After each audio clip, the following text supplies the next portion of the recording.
भगवान कृष्ण का जन्म मथुरा कारागार में माता देवकी की 8वीं संतान के रूप में हुआ था, इसलिए इस दिन को जन्माष्टमी के रूप में मनाया जाता है।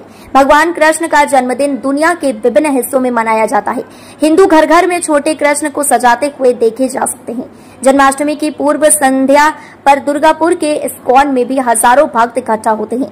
सुबह पूजा पाठ प्रारंभ हुआ, हरि नाम संकीर्तन और गीता पाठ सत्र भी आयोजित किए गए। इस्कॉन अधिकारियों ने प्रत्येक भक्त को सौंपने के लिए एक नई पहल की।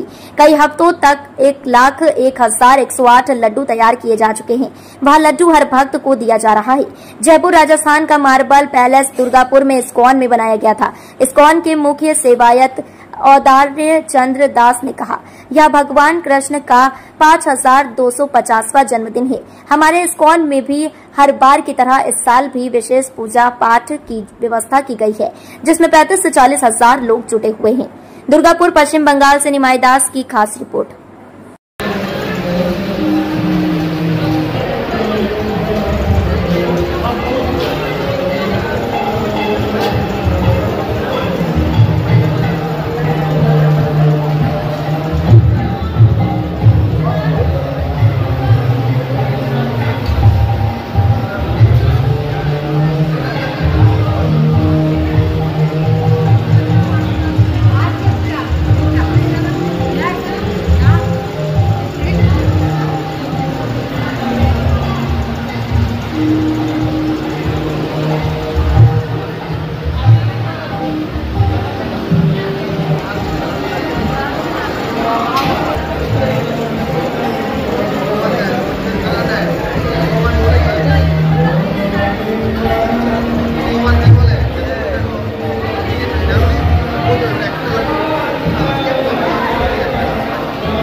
উপনয়ন সংস্কার করেছিলেন দলগুলিকে এখন ব্রহ্ম গায়ত্রী প্রদান করার মাধ্যমে সেই উপনয়ন সংস্কার প্রদান করবেন চেষ্টা করেন।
এই বছর ভগবান শ্রীকৃষ্ণের আবির্ভাবের 5250তম আবির্ভাব তিথি।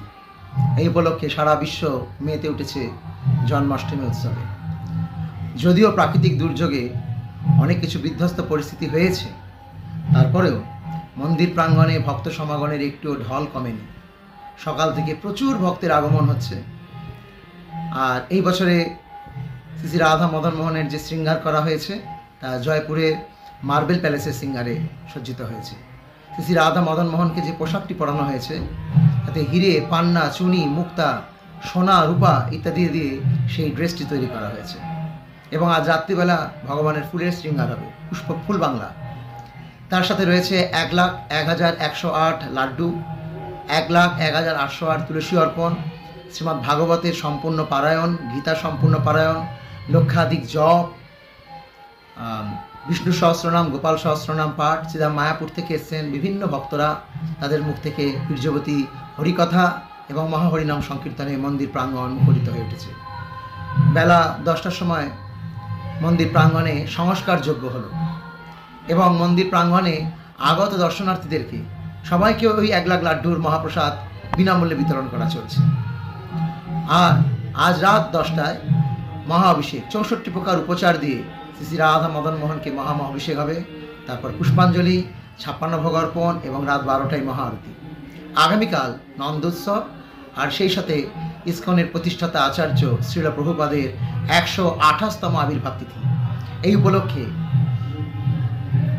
যত ভক্তবৃন্দ আসবেন, আমাদের আশা যদি প্রাকৃতিক দুর্যোগের পরিস্থিতি সামাল দেয়, ভগবান যদি ইচ্ছা করেন, তাহলে 35 থেকে 40,000 লোকের সমাগম আজ এবং কাল হবে। এবং সবাইকে আমরা বিনামূল্যে মহাপ্রসাদ বিতরণ করব। মহাপ্রসাদে থাকছে খিচুড়ি, সবজি, চাটনি, পরমান্ন আর লাড্ডু। সবাই এই মহাপ্রসাদ গ্রহণ করবেন।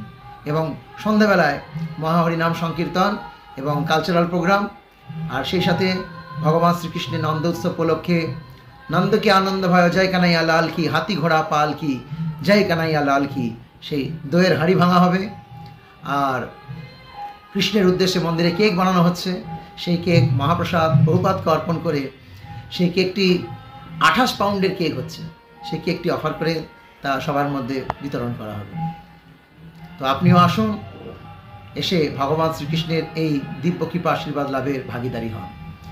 এই বছরে আপনারা জানেন কলকাতায় এক বড় দুর্ঘটনা ঘটে গিয়েছে। তো সেই দুর্ঘটনাকে মাথায় রেখে যাতে তার পুনরাবৃত্তি না হয়, তাই শ্রী রাধা মদন মোহনের কাছে প্রার্থনা করছি, হে পরমেশ্বর ভগবান, আপনি যেমন দ্রৌপদীর লাজ রেখেছেন, সমগ্র নারী জাতির লাজ রাখুন এবং এই সমগ্র জগৎকে সর্বপ্রকার বিপত্তির হাত থেকে আপনি মুক্ত করুন। যদিও এই বছরে প্রতি বছরের ন্যায় রাজনৈতিক, প্রশাসনিক এবং লোকাল ভক্তদের সকলের সহযোগিতায় সমস্ত বাধাবিঘ্ন দূর করে আমরা ভগবানের সেবা করার সহযোগিতা পাচ্ছি। এই ব্যাপারে কোনো দ্বিমত নেই। তাই সকলকে ধন্যবাদ জানিয়ে আমার বক্তব্য শেষ করছি। নিবেদনে ইসকন দুর্গাপুর। আমি আপনাদের বিনীত সেবক ঔদার্য চন্দ্র দাস।